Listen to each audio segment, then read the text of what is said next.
লড়াইটা শুরু হয় সেই ছোটবেলাতেই মহারাষ্ট্রের এক অচিন গ্রাম থেকে। 8 বছর বয়স থেকেই ভোর 4টায় উঠতে হতো 5টার ট্রেন ধরার জন্য। ডম্বিবলি থেকে সিএসটি পর্যন্ত দীর্ঘ ট্রেন যাত্রা, তারপর সিএসটি থেকে ময়দান অব্দি হাঁটা পথ। 21 বছর বয়স পর্যন্ত চলেছিল এই দীর্ঘ যাত্রা। এই বিষয়ে রাহানে বলেন যে 22 বছর বয়সে আমি প্রথম একটি পুরোনো গাড়ি কিনি।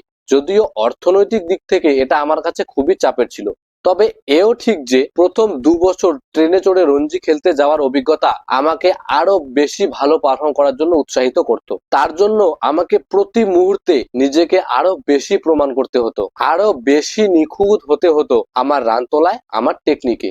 আমার ক্রিকেট আইকন সচিন টেন্ডুলকর আর রাহুল দ্রাবিড়কে দেখে সেই ছোটবেলা থেকেই শিখছি, তারাই আমার অলিখিত গুরু। কিন্তু প্রবীণ স্যার আমার প্রকৃত শিক্ষাদাতা পিতা। প্রথম ট্রেনিং ডম্বিবলিতেই। এরপর ভারতের প্রাক্তন ক্রিকেটার প্রবীণ আমরে রাহানের কোচ হন। ইতিহাস অবশ্য তিনি গড়েছিলেন জাতীয় দলে সুযোগ পাওয়ার আগেই। রঞ্জি ট্রফিতে একই সিজনে 1000-এর উপরে রান, তাও একবার নয়, 2বার। এর আগে 2007-এ নিউজিল্যান্ডে আন্ডার-19 ট্যুরে গিয়ে নির্বাচক মন্ডলীর নজর কাড়েন তিনি। সেই সফরে 2টো শতরান করেন পরবর্তীতে ইন্টারন্যাশনাল তারকা হওয়া বোলারদের বিরুদ্ধে, যার মধ্যে অন্যতম নাম টিম সাউদি আর ট্রেন্ট বোল্ট। সেই ট্যুরে তার সাথে পরবর্তীতে ইন্টারন্যাশনাল তারকা হওয়া বিরাট কোহলি, ইশান্ত শর্মা, রবীন্দ্র জাদেজারাও ছিল। কিন্তু সকলকে ছাপিয়ে আজিঙ্কা রাহানের ব্যাটিং সবার নজর কাড়ে। এই সফরে ভালো পারফর্ম করার জন্য পরবর্তী পাকিস্তান সফরেও তিনি সুযোগ পান। করাচিতে মোহাম্মদ নাসির ট্রফিতে প্রথম শ্রেণী ক্রিকেটে আজিঙ্কা রাহানের অভিষেক হয়, সেখানেও তিনি সফল।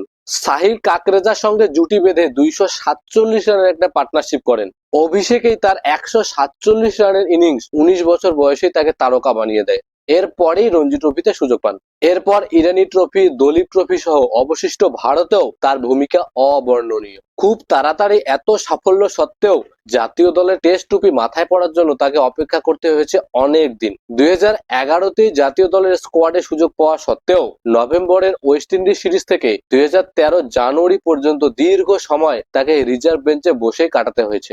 অবশেষে 2013 মার্চ মাসে অস্ট্রেলিয়ার বিরুদ্ধে বর্ডার গাভাস্কার ট্রফিতে ভারতীয় দলের হয়ে অভিষেক ঘটে আজিঙ্কা রাহানের। হরভজন সিং এর হাত থেকে টেস্ট টুপি পাওয়া পর্যন্ত এখনো পর্যন্ত 85টি ম্যাচে 5077 রান করেছেন তিনি, যার মধ্যে 12টি শতরানও আছে।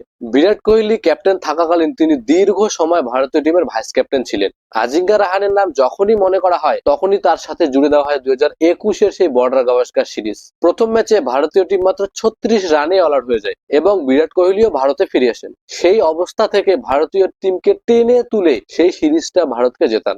বিদেশের মাটিতে সম্ভবত এটাই ভারতের সেরা সিরিজ জয়। আর এই সিরিজ জয়ে ভারতের ক্যাপ্টেন কে ছিলেন আজিঙ্কা রাহানে। ক্রিকেট তার ধ্যান জ্ঞান হলেও ব্যাট বলই তার প্রথম আর শেষ প্রেম এমনটা নয়। জুডোতে ব্ল্যাক বেল্ট জেতা আজিঙ্কা রাহানে একসময় টেনিসও খেলেছিলেন। আজও তার আইকন রজার ফেডারারের অন্ধভক্ত তিনি। বর্তমানে জাতীয় দল থেকে বাইরে থাকলেও রাহানে এখনো স্বপ্ন দেখেন জাতীয় দলের হয়ে আবার খেলা। তার এই স্বপ্নটা পূরণ হবে কিনা সময় তার উত্তর দেবে। তবে আশা করি আজিঙ্কা রাহানের সম্পর্কে এই ছোট গল্পটা আপনাদের ভালো লেগেছে। শেষ পর্যন্ত থাকার জন্য অসংখ্য ধন্যবাদ।